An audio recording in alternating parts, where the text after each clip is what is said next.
네, 오늘 우리에게 주시는 하나님의 말씀 누가복음 24장 36절에서 43절까지 말씀입니다. 누가복음 24장 36절에서 43절까지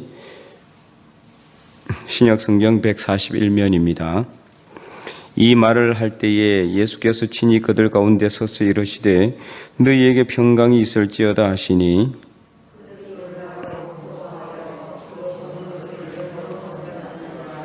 예수께서 이르시되 어찌하여 두려워하며 어찌하여 마음에 의심이 일어나느냐.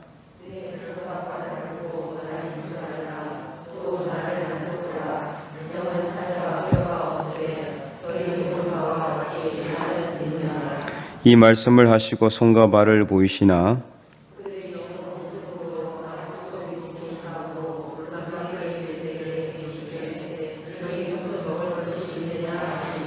이에 구운 생선 한 토막을 드리니 받으사 그 앞에서 잡수시더라. 아멘.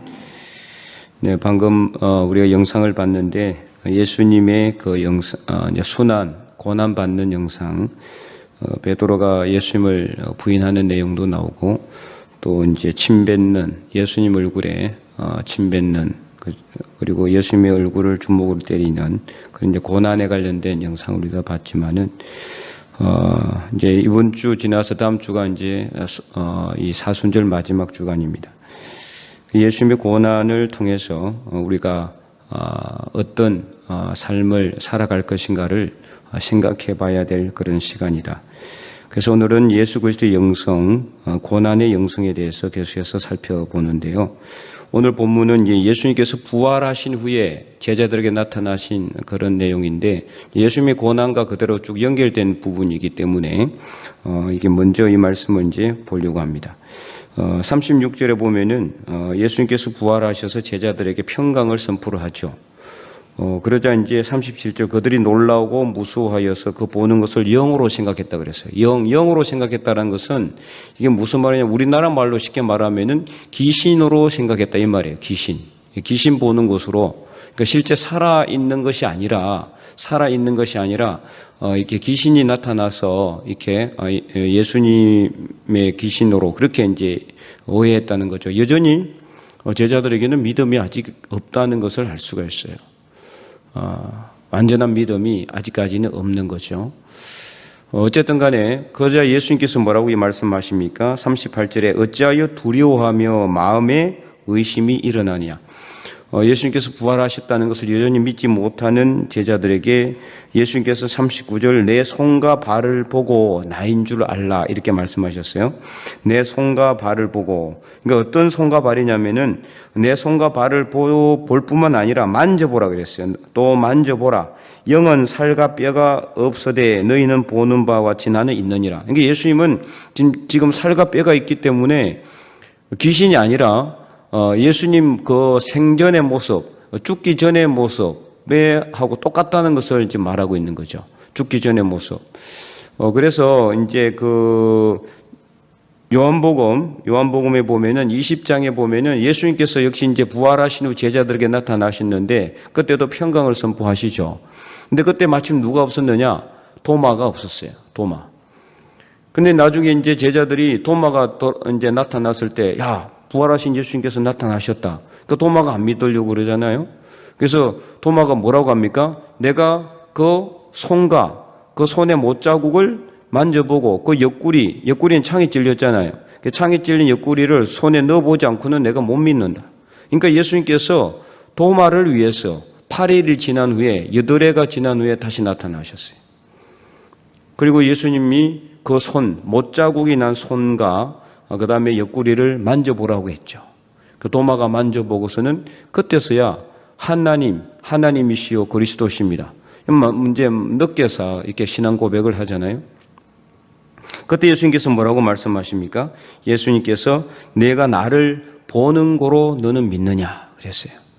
나를 보지 못하고 나를 믿는 자는 복되도다 이렇게 말씀하시죠. 요한복음 20장 29절에 바울도 자신의 몸에 예수님의 흔적을 가지고 있다라고 말했어요. 이제 그 역사 이래로 예수님의 이 고난의 흔적, 그러니까 손에 난 못자국이잖아요. 손은 아니고 사실은 손이라기보다는 손목이라고 이렇게 이제 보시면 되겠습니다. 실제 손에 못을 박으면 이게 이제 이 힘에 이게 체중에 의해 가지고 찢어져 버린다고 합니다. 그러니까 손에 못자국을 이렇게 십자가형을 실제로 할 때는 손에다가 박는 게 아니라 이 손목에다가 박는데 손목. 이제 그리고 발도 이 발등에 박는 게 아니라 발목 있잖아요. 거기에 박는다라는 거죠. 그래 이제 손목에 박아야 이게 체중이 있어도 이게 밑으로 쳐져도 찢어지거나 떨어지지 않는 거죠. 그러니까 얼마나 고통스럽겠어요. 그래서 이제 십자가형은 예수님이 처음 당하신 것이 아니고 고대 근동 지역에 그리고 이제 로마에서도 원래 로마에서 있었던 것도 아닙니다. 페르시아에 있었던 그 이제 제도인데 워낙 잔인한 그 형벌 제도였기 때문에 나중에 없어졌다고 해요. 너무나 잔인하기 때문에. 그래서 이제 십자가형을 받으면은 모든 물과 피가 다 쏟아지고 수십 번 이렇게 기절했다가 다시 깨어나고 그러다가 그 고통 때문에 이제 죽는. 그래서 이제 너무 고통스러워서 이 현경막이 파열돼 가지고 죽는다고 합니다. 현경막이 파열돼서 그러니까 인간이 겪을 수 있는 그 모든 고통을 다 겪고 나서 이제 마지막 숨이 끊어지는 것이 십자가형인데 그 손을 예수님께서 오늘 말씀하고 있잖아요. 39절에 내 손과 발을 보고 나인 줄을 알라. 나는 뼈와 살이 있다. 그것을 말씀하고 있어요. 예수님의 이 그 고난의 흔적, 그 흔적을 사도 바울은 자기가 그 예수님의 몸에 자신의 몸에 예수의 흔적을 가지고 있다라고 그렇게 그는 이제 고백했죠. 어떤 흔적을 가지고 있느냐? 그러면 사도 바울도 뭐 이렇게 그 고난의 흔적을 자기가 뭐 이게 이 몸에 뭐 이렇게 못자국이 났느냐? 그것은 아닐 것이라고 봅니다. 그래서 일부 신학자들은 사도 바울이 가지고 있었던 그 육체의 가시 그에게 어떤 그 육체 질병이 있었는데 3번이나 주님께 그것을 없애달라고 간구했다 그랬잖아요. 그러나 주님께서 뭐라고 했습니까? 내 은혜가 내게 족하다. 내 은혜가 내게 족하다 그랬죠. 그래서 그때 사도 바울이 무엇을 깨달았다고 했습니까? 내가 약할 그때에 그가 강합니다. 내가 약할 때 그 약한 것은 그의 육체의 가시로 인해서 자기가 육체의 어떤 질병으로 인해서 힘들어하고 고통스러워할 때 누구를 찾게 되었습니까? 예수님을 찾게 되기 때문에 내가 약할 그때에 내 안에 그리스도께서 들어오셔서 그리스도께서 강하시기 때문에 그 그리스도의 힘으로 내가 그 육체의 고난을 이겨낼 수 있다. 그래서 그것을 고백했죠, 사도 바울이. 어쨌든 그가 예수의 흔적을 자기 몸에 가졌다라는 것이 육체의 가시인지 아니면 실제로 예수님께서 그에게 뭐 십자가의 순환을 그에게 주셨는지 그건 모르지만 어쨌든 사도 바울은 수많은 고난을 당했죠. 복음을 전하다가 얼마나 많은 고난을 당했습니까? 3번 죽을 뻔했고 3번 태장에 맞아서 그리고 3번 파선했고 그리고 수없이 많은 고난의 그 연속을 그는 당했어요. 강도의 위험과 강의 위험과 그리고 또 동족의 위험과 수많은 그 위험들을 그 못 먹고 굶주리고 헐벗고 자지 못한 거 그런 어떤 그 수많은 고난을 그는 복음을 전하면서도 당했습니다. 그런 모든 것들이 어떻게 보면 예수의 흔적이죠. 예수 그리스도의 고난의 흔적. 그래서 오늘 우리가 이 말씀을 보면서 예수님께서 내 손과 발을 보고 만져보고 그리고 나서 나인 줄 믿으라고 했어요. 나인 줄 믿으라. 그리고 아까 말씀하신 것처럼 요한복음 20장에 도마에게 너는 나를 보고 만져보고서나 그제서야 믿느냐? 나를 보지 못하고 만져보지도 못하고 나를 믿는 자는 더 복되다라고 말씀하셨는데 오늘 우리는 예수님을 만져보지도 못했습니다. 보지도 못했어요. 그러나 우리는 예수님을 믿습니다. 그래서 우리는 어떻게 보면은 제자들보다 더 복된 사람인지 모릅니다. 제자들은 예수님을 직접 보고, 직접 만져보고서야 도마도 마지막 예수님을 구주로 영접하고, 이 베드로 같은 경우도 지난 주일에, 이번 주일에 제가 말씀을 전했지만은 우리 집사님도 기도한 내용처럼 그 베드로의 그 부인 다, 다 이 떠날지라도 내 목숨이 사라질지라도 내 목숨을 바쳐서라도 주님을 부인하지 않겠다고 호언장담했던 베드로가 3번이나 주님을 부인하잖아요. 예수님의 흔적을 그가 가지고 있었다면 그러진 않았겠죠. 어쨌든 이렇게 우리가 신앙생활을 하면서 우리는 예수님을 보지도 않고 이렇게 만져보지도 않았지만 예수님을 믿었습니다. 베드로는 예수님을 옆에서 보고 계속 3년 동안 따라다니면서 그 기적의 역사를 경험하고서도 예수님을 3번이나 부인했잖아요. 그래서 신앙생활이라는 게 쉬운 게 아닙니다. 그래서 오늘 여러분은 정말 대단한 사람들이에요. 우리가 예수님을 보지도 않고 믿었잖아요. 예수님을 만져보지도 않고 믿었어요. 근데 오늘 이 시간 제가 여러분에게 묻고 싶은 질문은 과연 예수 그리스도의 이 손에 발의 이 흔적을, 고난의 흔적을 우리도 가지고 있는가? 아니, 믿는다고 하지만, 그래서 정말 요한복음 20장 말씀처럼 우리가 도마보다 더 복된 사람인지는 모르지만, 그런데 과연 오늘 우리의 삶의 자리 위에 예수 그리스도의 흔적을 우리가 가지고 있는지, 예수님의 못자국 난 손과 예수님의 못자국 난 발이 오늘 우리의 삶 속에도 그대로 존재하고 있는지, 그것을 여러분들이 한번 질문해 보시기 바랍니다. 스스로 자기에게 내 삶 속에 예수님의 고난의 흔적이 있는지. 이 말의 뜻은 무엇이냐? 쉽게 말하면은 우리가 신앙생활 해 가면서 우리가 당한 여러 가지 고난을 통해서 예수님의 고난을 생각하며 그 고난을 이겨내는 삶을 살아가고 있느냐 하는 거예요. 살아가면서 우리가 크고 작은 고난들을 당하잖아요. 다양한 고난들이 있습니다. 가깝게는 우리가 지금 이 코로나 때문에 고난 당하신 분들이 있죠. 이 오미크론이 물론 약하다고 그러지만, 아무리 약하다고 그러지만, 그러나 그래도 며칠 동안은 밤에 잠도 못 자고 목이 아파서 따끔거리고 괴로웠어요. 그잖아요, 그죠? 이 당한 고난, 감기 하나 걸려도 그렇잖아요. 몸살 걸려보세요. 일어나지 못하잖아요.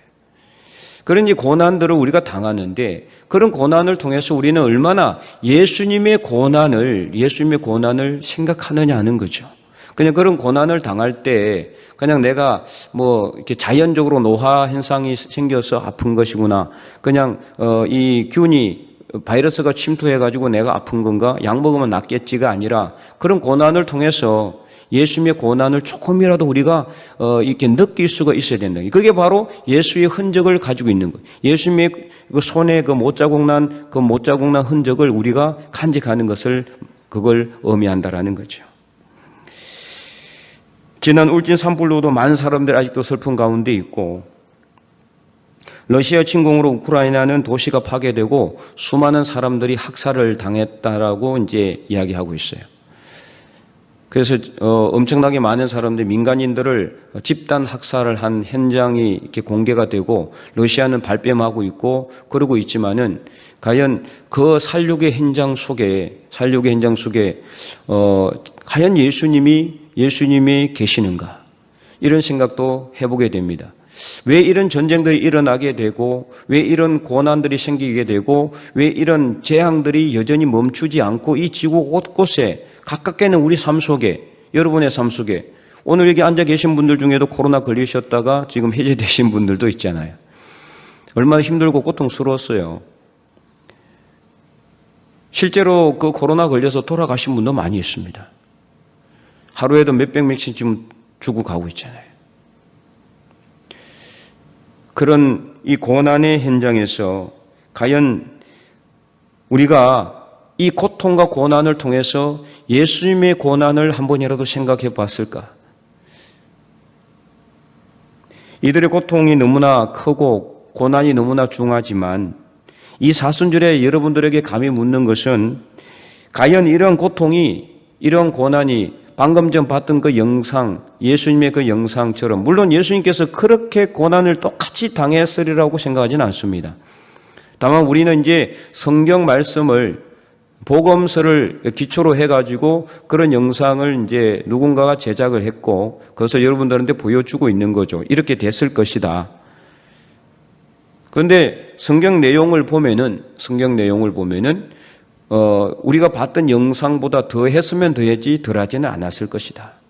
그렇게 생각이 돼요. 모든 정황을 미루어 봤을 때,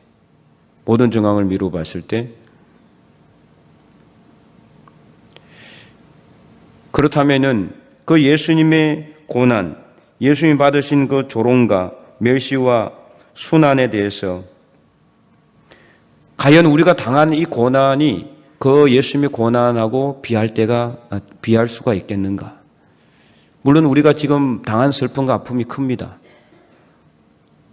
우크라이나 러시아와의 전쟁도 그렇고 울진 산불로 인해 가지고 수많은 그 가옥들이 불타고 삶의 터전을 잃고 생계의 터전을 잃은 그 아픔과 슬픔도 너무나 크고, 또 코로나로 인해서 당한 우리 아픔도 힘들어하는 것도 너무나 중하지만, 그러나 과연 예수님께서 우리의 죄를 대신 지시고 우리의 허물을 대신 지시고 그 받으신 그 고난의 크기와 넓이와 높이에 비할 수가 있겠는가? 그래서 오늘 우리가 이 사순절에 예수님의 고난을 다시 한 번 더 우리 삶의 고난과 대조해보고, 또 우리 삶에서는 과연 예수님의 그 고난의 흔적이 우리 삶 속에는 얼마나 깊이 들어와 있는지, 그래서 그 고난을 통해서 우리는 조금이라도, 비록 내가 지금 아프지만 그 아픔을 통해서 예수님의 고난을 조금이라도 우리가 간접적으로라도 체험해 보는 거죠.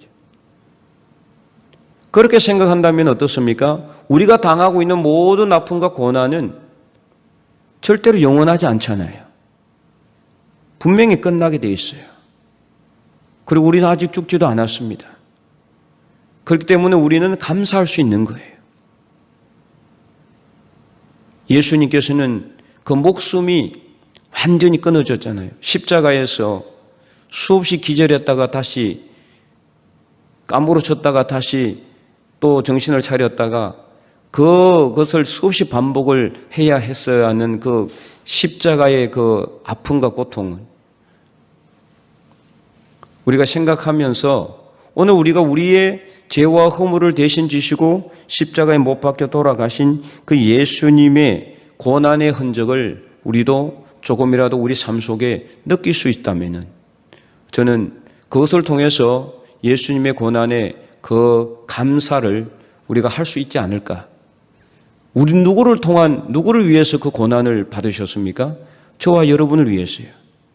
이 세상의 모든 죄를 위해서 예수님께서 십자가에 다 한 번만에 지고 가신 그 고난의 크기를 우리가 경험할 수 있으면 얼마나 좋겠느냐 하는 것이죠. 그렇다고 일부러 그렇게 거기를 갈 필요는 없지만, 그러나 우리 삶 속에서 여기저기서 당하는 그런 고난들을 우리가 애써 부인할 필요도 없고, 그런 고난이 있을 때 오히려 감사하면 된다라는 겁니다. 오히려 감사함으로 그 고난을 우리가 우리의 몸에 예수 그리스도의 십자가를 우리가 짊어지는 거죠. 예수님의 그 고난을 우리가 짊어지는 겁니다. 우리 힘으로는 할 수가 없어요. 그렇잖아요? 우리 능력으로는 아무것도 할 수가 없어요. 그러나 예수님을 생각한다면 가능합니다. 예수님을 바라보면 할 수 있습니다. 예수님께서 지고 가셨기 때문에. 그래서 오늘 우리가 당하는 고난이 육체의 질고를 통한 고난도 있잖아요. 질고가 제가 무엇이라고 했습니까? 질고는 질병의 고통이라고 그랬죠. 강고는 가난함으로 인한 고통이라고 그랬어요. 질고를 겪으시고 강고를 다 당하신 예수님. 그 예수님께서 우리의 연약함과 우리의 죄와 허물을 다 지시고 십자가에 못 박혀 돌아가셨어요. 그렇기 때문에 오늘 우리가 여러분들이 삶 속에서 겪는 크고 작은 고난을 통해서 예수님의 그 고난을 우리가 경험하고 오히려 그것을 인해서 감사하시고, 그래서 어떤 고난이라도 우리가 피하지 마시고 그 고난이 있으면 오히려 감사하시기 바랍니다. 그래서 어떤 분은요 그렇게 한다 그래요. 가다가 몸이 아프면은 아이고 하나님 감사합니다. 감사한다 그래요 오히려. 그래서 어떤 문제가 생기면은 하나님께 감사부터 먼저 한다고 그래요. 왜요? 그 고난을 통해서 예수 그리스도의 고난의 그 흔적을 내가 경험할 수가 있으니까. 성 어거스틴은 그 예수님의 그 고난을 자기도 겪고 싶어가지고 그 손에다가 자기의 몸에 똑같이 못자국을 내달라고 그렇게 기도했다 그러죠. 그래서 많은 이제 사람들이 그 예수님의 그 고난, 그래서 어떤 이제 그 신부는 그것을 실제로 당했다고 하는데, 그래서 이제 그것이 뭐 이렇게 매스컴에 이제 이렇게 뜨기도 했고 상당히 오래됐어요. 그래서 그분의 뭐 손에 끝없이 이게 피가 흘러내린대요, 피가. 그래서 뭐 수많은 사람들이 그 사람을 찾아오고, 참 그게 바람직한 것인지 아닌지는 모르겠습니다. 예수님을 바라보는 것이 아니라 그 사람을 구경하기 위해서 오히려 그 사람이 신격화되고 그런 것이 아닌가, 바람직하지 않는 것 같기도 하고. 어쨌든 간에 저도 옛날에 이제 한번 여러분에게 말씀을 드렸지만은 한 몇 년 전에 이 고난 주간이 딱 좀 하기 전에, 고난 주간 전에 사순절에 예수님의 고난을 좀 느끼게 해달라고 이렇게 기도를 했었는데 갑자기 배가 아팠어요. 너무 아픈 거예요, 배가. 제가 옛날에 이제 맹장 수술을 했는데, 초등학교 2학년 때 그 맹장 수술을 할 때 그 급성 맹장을 걸렸거든요. 근데 너무 아파가지고 온 방을 기었거든요, 그때. 그래서 이제 급성 맹장 수술을 했었는데 그것보다 한 두세 배는 더 아픈 것 같아요. 온몸을 칼로 막 찌르는 듯한, 이렇게 가위를 가지고 몸을 이렇게 막 살을 막 찢는 그런 아픔. 너무 아파가지고 이제 바로 밑에, 그 사택 바로 밑에 이렇게 병원이 있어서, 안동에 있었을 때인데 성소병원에 이제 갔더니 요로결석이다, 요로결석. 그래서 이제 입원을 했습니다. 3일 동안. 입원을 하면서 계속해서 이게 고통이 있는 거죠, 간헐적으로. 그래서 한 권사님이 신방을 오셔가지고, 목사님, 자기도 요로결석을 겪어봤는데 임신의 고통보다 더하다 이런 이야기를 하셨어요. 근데 마침 그때가 언제냐, 고난 주간이었어요. 그래서 제가, 참 하나님, 이런 기도는 어찌 이렇게 빨리 응답해 주십니까 도대체. 그래서 다시는 고난 주간에 고난을 이렇게 이렇게 겪게 해달라고 기도하지 않겠습니다. 그래서 지금도 그 기도는 안 합니다. 네. 너무 그때 그 고통이 컸기 때문에 3일 동안 입원하면서요, 너무 아팠어요, 힘들고. 제가 그 고통을 겪으면서, 예수님께서 십자가에 당하신 고난은 이것보다 1000배, 1000배는 되지 않을까. 1000배, 1000배. 아무 죄도 없는 예수님께서 그 모진 고통을 겪으셔야 했던 이유는 바로 나의 죄 때문이었다. 지금도 짓고 있는 나의 죄, 앞으로도 내가 부족하고 연약해서 또 지울 수밖에 없는 죄, 또 앞으로도 내가 넘어질 수밖에 없는 죄, 그 연약함과 부족함까지 다 짊어지시고 십자가에 못 박혀서 돌아가신 그 예수님의 손과 발을 오늘 예수님께서는 제자들에게 보여주고 있어요. 이 손을 보고, 이 손을 만져보고, 그리고 나인 줄 믿으라. 오늘 우리는 예수님의 손을 직접 만져보지도 못하고 보지도 못했지만, 그러나 그 예수님의 손과 발을 우리가 믿음으로 바라보고 만져볼 수 있기를 바랍니다. 우리 삶 속에 잔잔하게 전해져 오는 크고 작은 고난을 통해서 예수님의 그 손의 고난의 흔적을 우리가 간직하고, 그래서 그 예수님의 그 고난의 의미를 더욱더 깊이 깨달아서 이 사순절에 하나님께 영광을 올려드리는 하나님의 믿음의 백성들이 다 될 수 있기를 주님의 이름으로 간절히 축원드립니다.